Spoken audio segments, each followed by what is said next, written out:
Mikayla is one of the TikTok makeup influencers that shot to fame during the pandemic and pretty much overtook all of her faves on YouTube. All her videos get anywhere from like 1 million to 10 million views, and she has over 14 million followers. Lashes. Interesting that you sell lashes because that's what we're here to talk about today. These are the lashes of my dreams. L'Oreal Paris never lets me down. This looks like false. This is how? What? It's this L'Oreal telescopic lift. Look at the wand. This paid partnership thing was not here when I last checked it, so good luck avoiding the FTC. This is one coat. Okay, I'm gonna add a second with the length. Do you see that? I am speechless. Here's the picture of the before and after the two coats. Now, this has nothing to do with nonverbal communication. This just has to do with basic, I think, reality. So we're seeing coat 1. We have only so many lashes available in coat 1, and then we're starting to see coat 2 here, and there are so many more physical hairs, lashes, which I just find obscene that there is a mascara that can grow hair, specifically eyelashes like that. Allegedly, the telescopic lift L'Oreal mascara is the best mascara in the world, and no brand may ever be able to compete with it. Miss Mikayla reviewed it, the internet blew the fuck up, and a lot of people think that she's wearing a false lash at the end of her eye. It looks peculiar. It looks bizarre. The mascara is on, it looks cute, and then all of a sudden there's a swish, and all of a sudden there's some extra shit on the end, and I don't know what the fuck it is. Every man and their dog on TikTok is talking about Mikayla's video with the L'Oreal telescopic mascara. She knew that if she wore a falsie, everyone would lose it and go nuts. The video on the product now has 43.7 million views. Girl, 35.7 million views. That's people. That's like filling up multiple stadiums, girl. She hasn't posted a public apology. She hasn't taken the TikTok down. She has received so much backlash, so much criticism. Major publications are talking about this all over social media. The TikTok is still up. It has over 48 million views. She hasn't addressed anything. She's gone missing and gone silent. People are like, oh, I'm waiting for her to respond. I'm waiting for her to like, what's her response? That's her response. That deafening silence you hear? That's her response.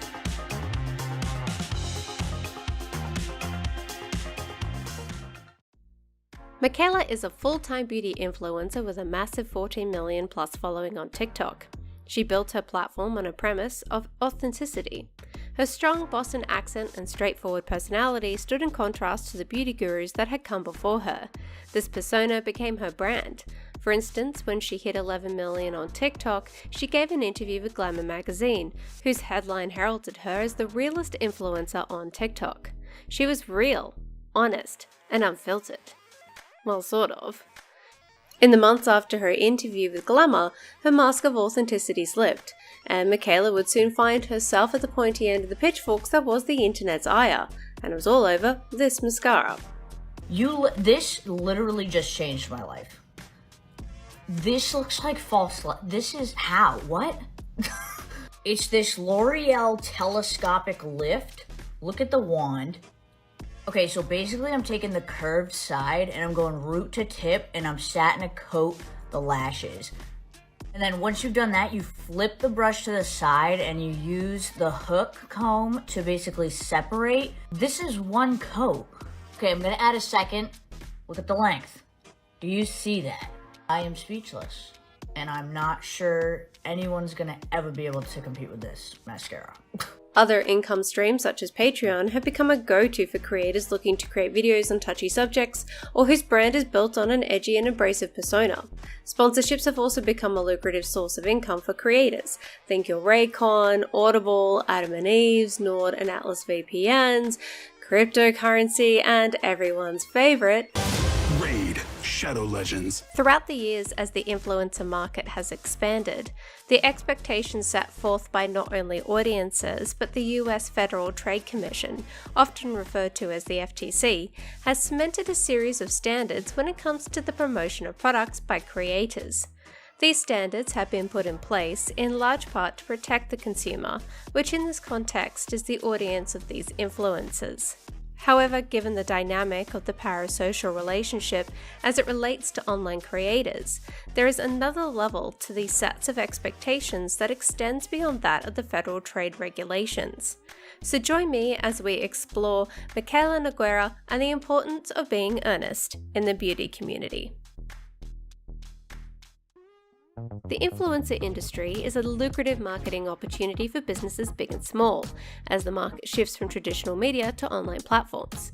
Influencers are attracting more business and therefore money, making them a key marketing advantage. However, with the increased leverage now given over to this form of word-of-mouth advertising, the influencer marketing scene can become a minefield when they begin promoting companies who are discovered to be acting in bad faith, or when the influencer themselves is found to be misrepresenting the product. In the past, word-of-mouth took time. If the quality was not consistent, then its reach was not going to be far. This process could be fast-tracked, however, by utilizing a celebrity or public figure of well-renown, which these days extends to social media influencers.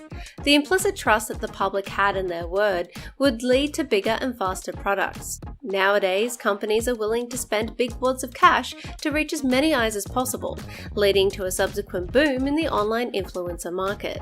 With YouTube videos becoming harder to monetize through ad revenue and TikTok offering next to nothing, channels and creators often take on sponsorship deals.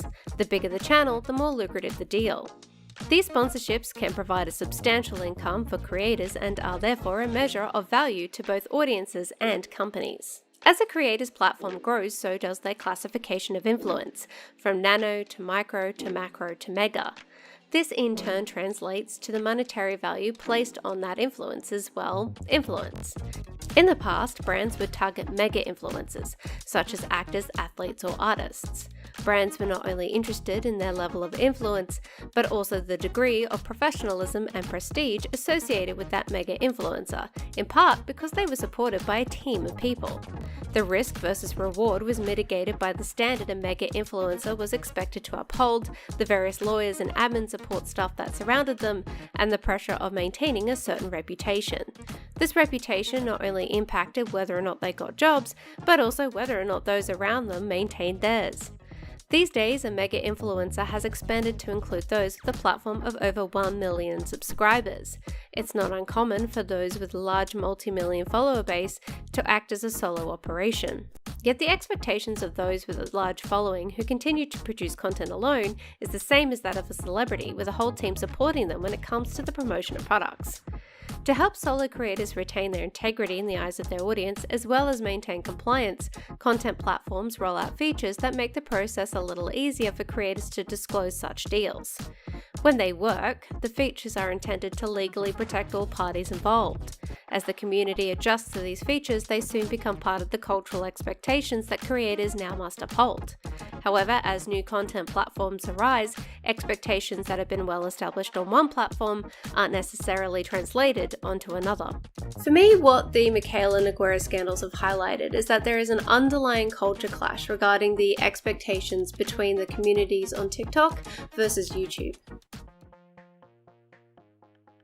Mikayla Nogueira was thrust into the drama circuit after she posted a video featuring L'Oreal's telescopic mascara. The TikTok video featured a minute note that it was a paid promotion. It was on screen for a matter of seconds, obscured by the video caption. However, what caused the uproar was that it seemed clear that Mikayla was wearing false eyelashes with her final makeup look, thus misrepresenting the product. Despite being called out on this, Mikayla not only did not address it, but was seemingly mocking the response in a subsequent TikTok video showing off a Valentine's Day look. As of the making of this video, she is yet to fully address the scandal. Here on YouTube, creators are expected to be transparent with the nature of their paid promotions. On the back end, they must disclose that there are paid promotions in the video by ticking certain boxes. This results in a banner being displayed on the top left of the video. Creators are also expected to place the details of the promotion at the top of their description box, as well as make it clear in the video itself that the product being promoted is a paid promotion, usually expressed as, "This video is sponsored by." On the whole, this form of disclosure aligns with the FTC's Guide Disclosures 101 for social media influencers. Where the promotion of a product or service by a celebrity may be sought after as a means to emulate the lifestyles of those we admire, the more down-to-earth stylings of the YouTube content creator plays off the feeling of a friend recommending you a product that they like. Right. You ready to go? Yeah? Ready to go? Yeah? I love you. Pretty well sweet.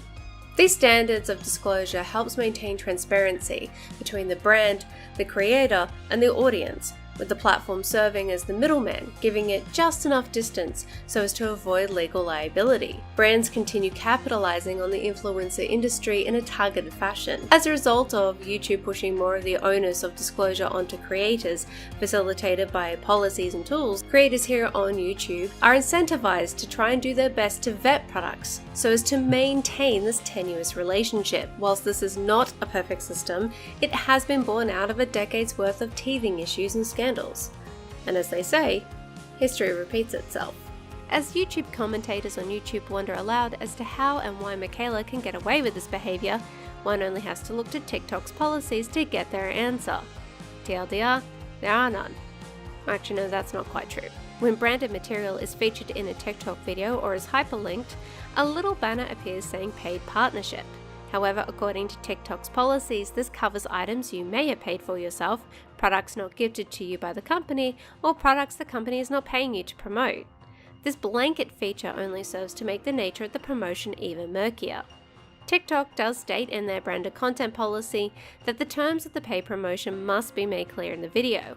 However, the characteristics of the platform discourages creators from clearly disclosing this, as videos are incentivized to be, well, short.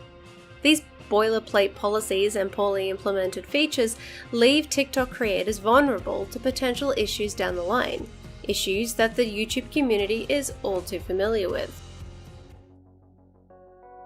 TikTok as it exists at the time of this video is reflective of the culture of YouTube a decade ago. TikTok targets a younger demographic, from teens to early 20-somethings, a demographic that made up a large majority of YouTube's viewer base back in its early days. As the years have gone on, the demographics on YouTube have matured along with the content that many million-plus subscriber-based channels produce. It is not uncommon to see documentary-length videos on a myriad of topics. Long-form content is not only popular but encouraged by YouTube's algorithm, even as shorts are being pushed as a potential competitor to TikTok. The very scandal that pushed Mikayla Nogueira into the drama circuit, namely this lack of transparency when it comes to the promotion of products, was doing the rounds on YouTube circa 2016. The rise of commentary and tea channels was, in part, a result of beauty gurus perpetuating what many channels labelled as shady behaviour and therefore had to be called out. Here for the Tea did a series of videos around 2017, exploring how beauty influencers on YouTube were potentially using affiliate links to maximize the amount of money they could make from the products they used in their videos. They posited that a beauty influencer could base an entire look solely on what products, if bought through their affiliate link, would make them the most amount of money. Let's go back to this Tarte's Pro Glow to Go highlight and contour palette. And once again, we go through our style.me to get to Sephora. But what about this Makeup Forever Starlit Powder? When we click on it and we again go through our style.me, but did you catch that? It quickly flashed the word affiliates before landing on the Starlit Powder. That ourstyle.me site that you pass through to get to the site that actually sells the product is a site called rewardstyle.com. Rewardstyle is an invitation-only network for top-tier influencers, which means it's not available to just anyone. If you meet the requirements, you can become part of their affiliate network, which gives you access to thousands of retailers that you can link to, just like Nikki did in her description box. And if you click on that product and buy it, you would get a cut of the proceeds. So it's like Nikki gets paid for getting you and the retailer together, but obviously that retailer also has to be part of the Reward Style network, which brings me back to what I was saying earlier when I was questioning why Nikki would link to Nordstrom for a MAC product and Ulta for a Tarte product when Tarte.com ships all over the world, allowing more of her subs to be able to obtain the product she's linking. Why did she do this? Well, it was strategic in my opinion. My theory is that MACcosmetics.com and TarteCosmetics.com aren't part of that network, therefore she would not be making a commission off that sale, and we know our girl Nikki T don't work for free, honey. You will notice under the category cheeks for the Rodeo, I think it's Rodeo, Instaglam Deluxe Bronzing Powder, she didn't even bother to leave a link at all. Is this because there is no link that will make her money? Because when I searched for it, I found it on Amazon, Space NK, and another UK-based site. And we know she doesn't have a problem linking UK-based sites, so I'm not sure why she didn't leave a link there. She also didn't leave a link for the Kylie Cosmetics website, which may be because the palette she used is currently sold out. But what's interesting is that for Jouer and New Bounce and Lashes, she doesn't leave a link so her subscribers subscribers can easily find the item. Instead, she leaves her code, so you can't possibly forget to use it. I've looked at some of her recent videos, and it looks as though she's got her hand in everything, and if a product isn't making her money, she won't even so much as leave a link for it. The lack of disclosure regarding these affiliate links was against the FTC's guidelines. In the coming months after this expose, the manner in which affiliate links were disclosed in YouTube description boxes would change, and those that didn't were continued to be called out. The current day reaction on YouTube regarding Mikayla's lack of transparency when it comes to paid promotions of products is a result of the community having seen the same thing happen over and over again for many years now, well before the explosive social media takeover by TikTok. This isn't the only parallel that can be drawn between the beauty community on TikTok today and that of YouTube only a few years ago.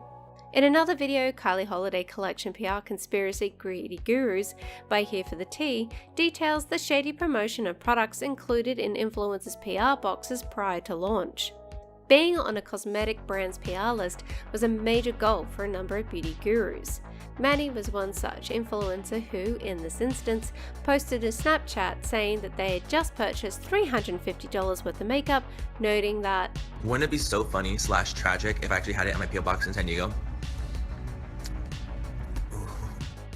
If I did, I would just use the one I bought for the giveaway. So we'll see. If I have two, then I guess one's going in the giveaway." They did a similar post whilst on a holiday in Bora Bora, lamenting the fact that he was yet to be on their PR list. Do you guys think I need the Kylie Burgundy palette? Do I need it, or do I pass on it? If I could just get on that fucking PR list, then I don't have to stress about buying it. Jen Love goes into more detail as to how Anastasia Beverly Hills benefits greatly from the desire for beauty influencers of every follower size to get onto their exclusive PR list via social media. In her video, The Truth About the Anastasia Beverly Hills PR List, she highlights how the desire to be noticed by ABH, in particular the CEO Norvina, fuels the mammoth amount of content for the brand. Norvina's active interaction with the community, coupled with ABH platforming influencers regardless of their social media following, has resulted in a social microcosm akin to meritocracy. Everyone has a shot, provided Norvina believes they are talented enough.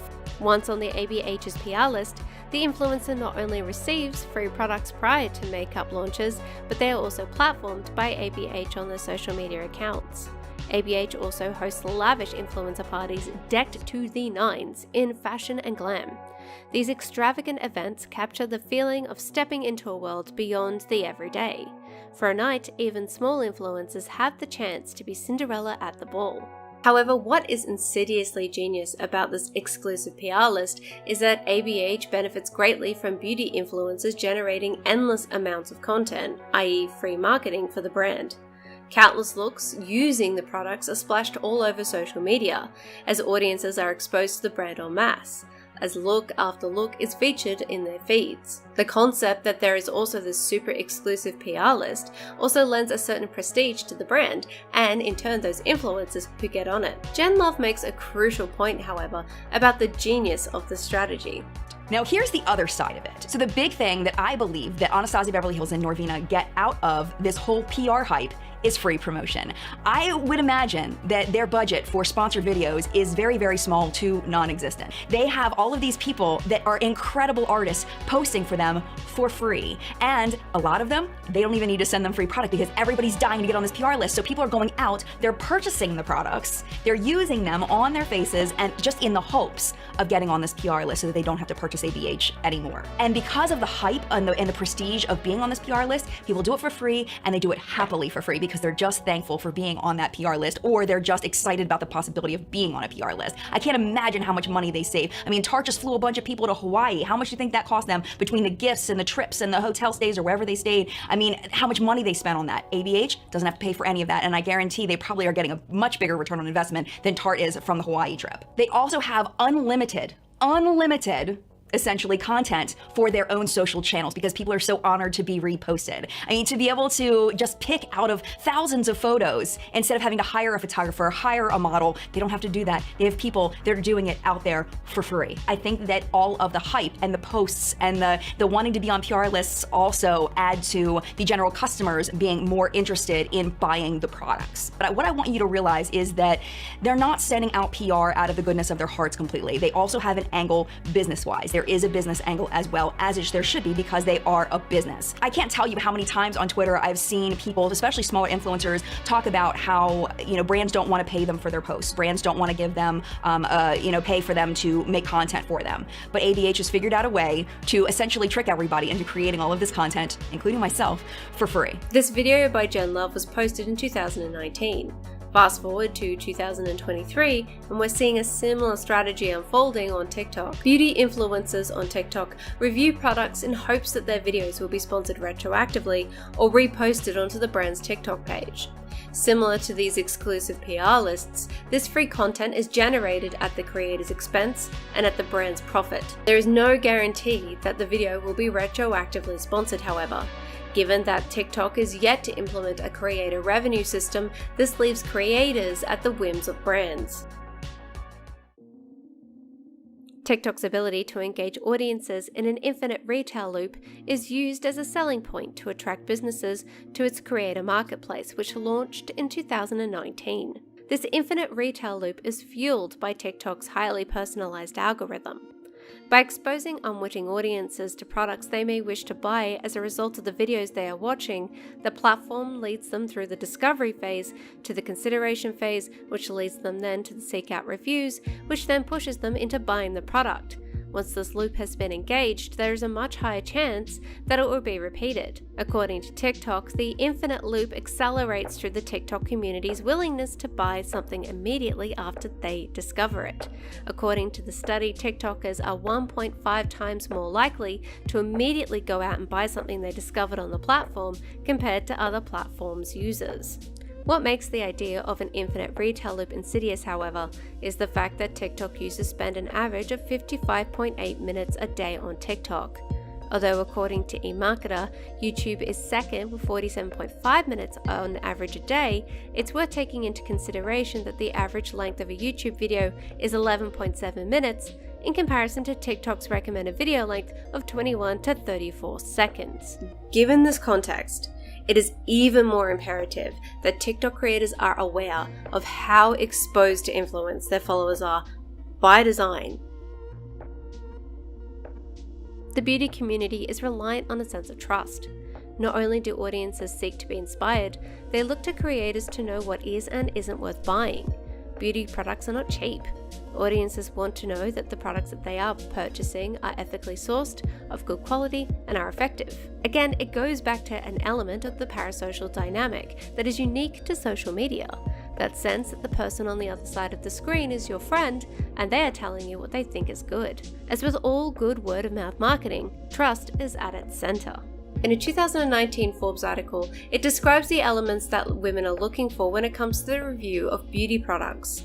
The article goes on to say, accurately and positively reflecting age is top on their list, followed by images that show reality, i.e. cellulite, tooth gaps, scars, grey hair, wrinkles, not photoshopped perfection, embracing beauty in all body sizes, facial features, race/ethnicity, skin color, and genders are also important. Beauty influencers who appear to embrace their appearance authentically are sought after by audiences who wish to relate to someone who reflects and overcomes the insecurities that they themselves may have.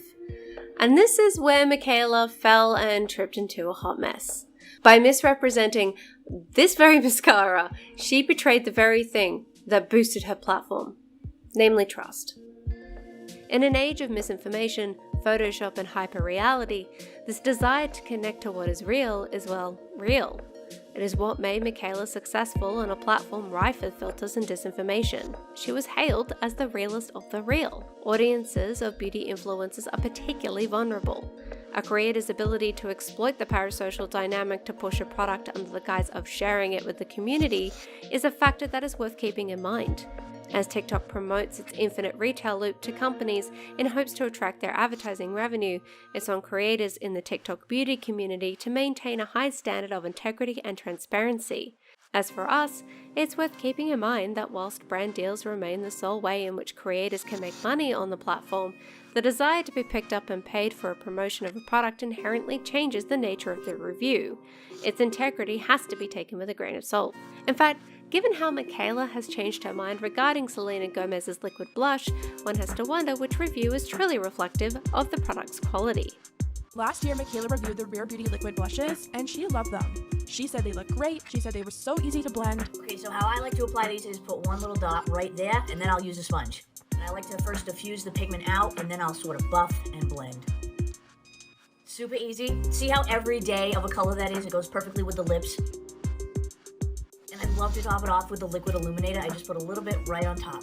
And I use a sponge again, and look how pretty. Yeah, I'll be rocking this for every day. It's so natural, it's so beautiful. This is a great color, just for every day. If you like a little bit of blush, you can build it up too. Yet now Mikayla is saying these blushes aren't even in her top 5. In January, Mikayla posted a video saying they were super hard to blend and she prefers other blushes. I feel like this is such an unpopular opinion, but the Rare Beauty liquid blushes aren't even in my top 5. Okay, so from what I recall, you only need this much, and from also what I recall, you need to like blend them immediately. Otherwise, you're screwed. Like, don't hate me, but I find them hard to blend, okay? Like, it gets there eventually, but I have blushes that take me 2 seconds to blend. And sure, you're allowed to change your mind, but how do you go from telling your audience they're so easy to apply and blend, and then next year say you don't like them because they're so hard to blend? It doesn't take multiple tries to know how a product blends, and even if it did, Mikayla has posted multiple reviews on that blush, and in every single one, she says how much she loves it and how easy it is to blend. I got 2 of the liquid blush because this was what I was most excited about. I'm gonna use shade Bliss. Just put in a little, and then Selena just taps it in. Oh, it blends in so easy. Look at how pretty that is. That was everything I hoped it'd be. Obsessed. And now people are like, was she sponsored? Or was she trying to get sponsored and lying about how much she loved them? Or was she just trying to get reposted on the Rare Beauty TikTok page? This dynamic, as it currently stands, undermines the trustworthiness of the community. It happened here on YouTube. As Mikayla continues to find herself a fixture here on the YouTube drama circuit, one has to wonder how much longer she will be able to exploit the trust of her audience. As YouTube attempts to entice TikTok creators to its platform via YouTube Shorts, TikTok is embarking on plans to introduce its own form of monetization program for creators. However, the biggest cloud looming over the platform is that of security.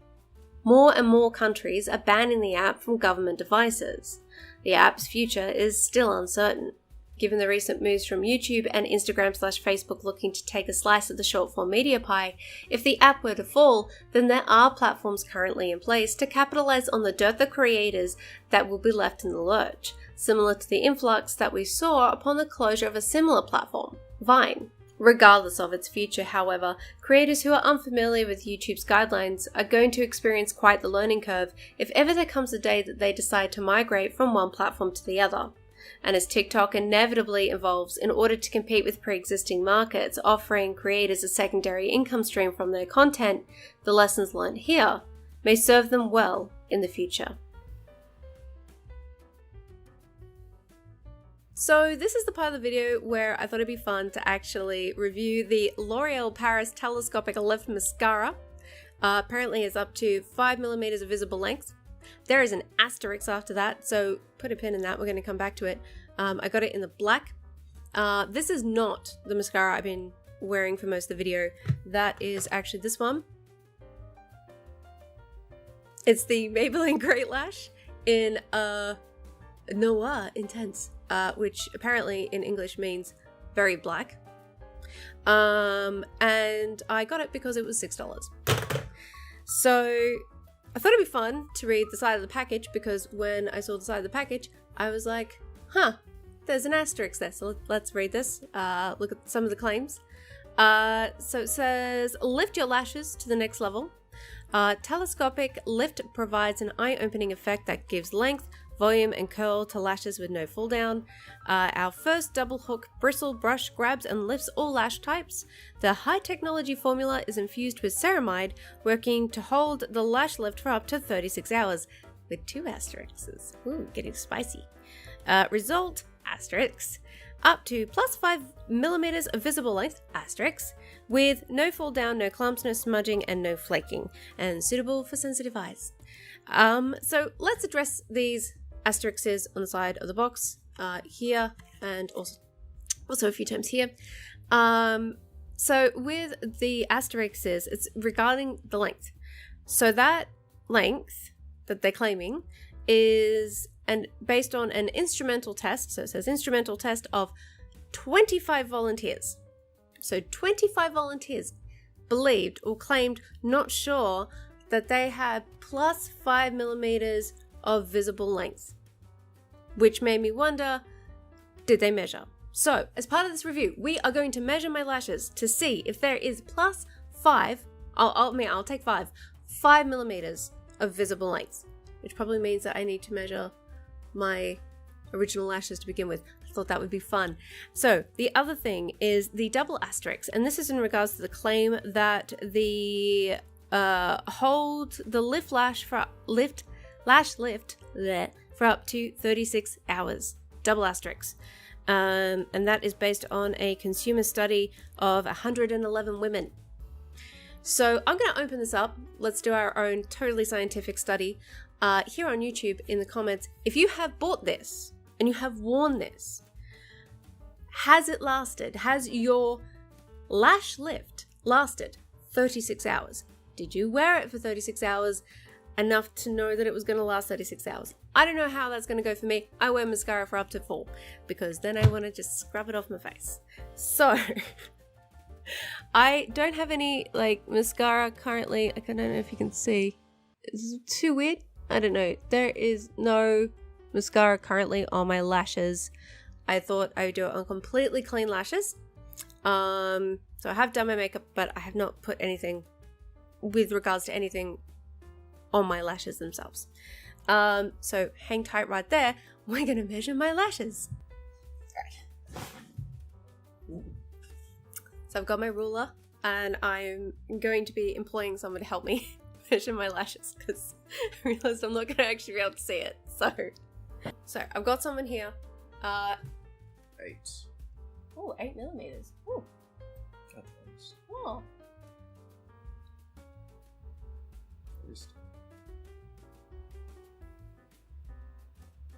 Between 7 and 8. Okay, so say about 8mm currently without mascara. So if I have, according to the box, up to +5mm of visible length, that means that if we measure again, it should be about 13. Okay, right. I'm gonna put this on and then I'm gonna get you to help me measure my lashes again. Sure. Thank you. Also, to give you an idea of a price point, this cost me $25 from Amazon. And I bought it there because that was the cheapest price I could find. Usually everywhere else I could find it for like $32, $34. I think I saw it up to like even $42 somewhere. That's really expensive, I think, for a mascara. I don't know. I don't buy a lot of makeup. Just to give you an idea. This is the entirety of my makeup collection. Right here. These are, that's all my makeup. That's all my brushes. That's it. That's the entire collection. I don't have a lot of makeup, and so usually I just buy something when I need to replace it. And yeah, so I have 2 mascaras. So I thought maybe you could help me justify having spent like $25 for a video bit. And if you could like and subscribe. I'm trying to get the channel to 1,000 so that I can finally monetize it and thus justify having bought an unnecessary $25 mascara, which I'm not even sure I'm going to use after this because I don't know how this is going to go, for a video. Anyway, let's review. All right, so I'm gonna open it. Oh, it's got like the, oh, I ripped it. So much for keeping the box pristine. Alright, so I've just literally ripped it open. Get it out. Okay, I think I've destroyed the box. That's fine. So this is the thing here, right? Oh, nope, here. This is it, telescopic lift. Quite, kind of like really nice packaging, I will say. Like, it feels really nice. But this is really tactile. It's really fun to do that. That's really pleasing touch, I guess. So I like that. I will say I like that. What, $25? I don't know. So now we're gonna open it. See this? It does twist pretty easily, I will say. And then it comes out like pop. I'll give you a idea of the brush. How to beauty like this. Do they do this to get it to focus? Is this gonna work? There we go. So apparently that's the brush. This is the there we go. Apparently this is the really cool technology that they use. I don't know if you're supposed to do this, but I always do this with mascara. I always kind of like get the excess off. There's actually like this, come on, focus. Yeah, this is flat. This is actually completely flat, and then it's just like a curve all around. How do I use this? Do I just like, was it something that I'm supposed to special? Okay, I'm gonna try.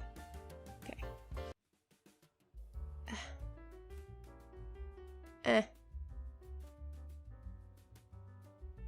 Look out, beauty YouTube. I can't do this. I can't do it into them. I need a mirror. Oh, that's much easier than doing it in a camera. I can see what I'm doing. Alrighty. I'm not even sure I'm doing this right.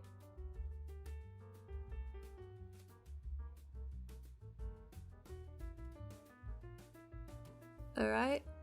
I think I got it on that lash. It's alright. It's very intense, I will say. It is a little bit intense for me. Maybe I put too much on, but there's a little bit of, you can see like, I don't know if you can see, there's a bit of clumping there. A little bit of clumping, but I think maybe it's because I've got a lot of product in the brush. Anyway, I'm going to do my bottom. Let's do I like to do the bottoms a bit. Particularly because I ran out of eyeliner. You know, I'm probably going to get a lot of people like, oh, you're applying it wrong. Yeah, probably. Because I'm a pleb. I'm not... I am the target demographic. I am an everyday person. And I'll be honest, like, doing it on camera like this is actually kind of awkward. Oh, ow! Oh no, I got it in my eye. Alright, so now I've got that on, I'm going to remove some more of the product, and then... How do I end up more on this eye than this eye? It's pretty. Probably would have liked a different color, maybe like a brown or something. It is very black. It is very, very black. Oh, it's blacky, black, black, black. Very black. Alright, scraped more of the product off the mascara. Now I'm gonna put it on. And see... I think I made it worse. Yeah. Your girls made it worse. I have now got it on my face. As you can see, it is on my face. Alright, let's talk about the claims. There's a bit of clumping there, as you can see, and then a little bit on this side. I don't know if it was because there was too much product on my brush. I did scrape a lot of it off and then try to use it, like scrape it off again. So I don't know if it like really lives up to the claim of no clumps. There is a few eyelashes that are stuck together. So as you can see, it's okay. I did actually manage to smudge it a little bit underneath here and underneath here, particularly when it was wet. And then if I do this, I think it's been on my eyelashes for about, I want to say like at least a few minutes. And there's like a little bit of residue comes off. Oh, you can't really see it, but there's like a little bit of residue there, not much. But you do have to let it dry. So there's that. What was the other thing? No fall down. Well, they haven't fell down there yet, but it's only been like 10 minutes, so I don't know. No flaking. I will say I have not seen any flaking yet, but again, I've only worn it for a few minutes. For those of you who are doing the 36-hour study test thing here, let me know and tell me if it flaked or if your eyelashes fell down. I would love to know. But here comes the most crucial test. Will my lashes be 13 millimeters long, having applied this product. I'm gonna go get my handy dandy assistant to help me measure my own eyelashes. This is so weird.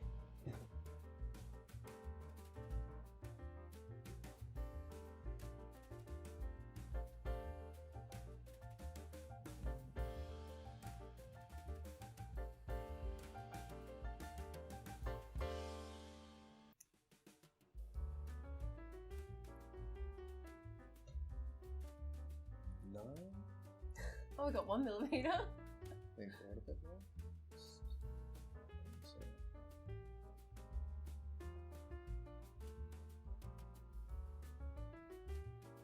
Okay. One on this side is about 10. Oh, okay. Yeah. So we've got 3 extra millimeters on this side, and 1 extra millimeter on this side. Maybe, yeah. But it's not 5 millimeters. Maybe 10 each side if I'm being generous. 10 each side, okay. But that's not an extra 5 millimeters. No. Okay. Not to my eye. Well, apparently according to 25 volunteers, they said 5 millimeters plus a visible length, so this volunteer says no. Okay, so last claim. 5 millimeters of visible length? Well, according to our very scientific study that we just did right now, maybe 3, not 5. So yeah, that is my review, my final review of the L'Oreal Telescopic Lift Mascara. It is very pricey, I feel, but I don't have a good gauge of makeup considering my last mascara cost me $6. Very black. A little bit of clumping, a little bit of smudging if you rub your fingers over it. I don't know if my lashes are going to fall down. And yeah, does not have 5 millimeters of visible length. We have determined that for me, it is 3. So that is my review. Will I buy it again? I don't know, probably not. Not unless it's really cheap. So that's the end of the review, and that's the end of the video. I want to say a big thank you to everyone who has already liked and commented on my other videos, all 3 of them. I really appreciate all the feedback and nice comments you guys have left. It was really nice. When you kind of do these long form analytical videos, it can be really nerve-wracking. And you guys have all just been really nice, so I appreciate that, and I hope that you liked this one. I hope that you enjoyed my review of this mascara. Again, like, if you can subscribe if you like this video and any of the other ones, that would be great. I'm really hoping to get to 1,000 subscribers so I can justify having bought a $25 prop. So yeah. I hope to have another video out soon, and yeah, thank you so much, and I'll see you in the next one. Bye guys!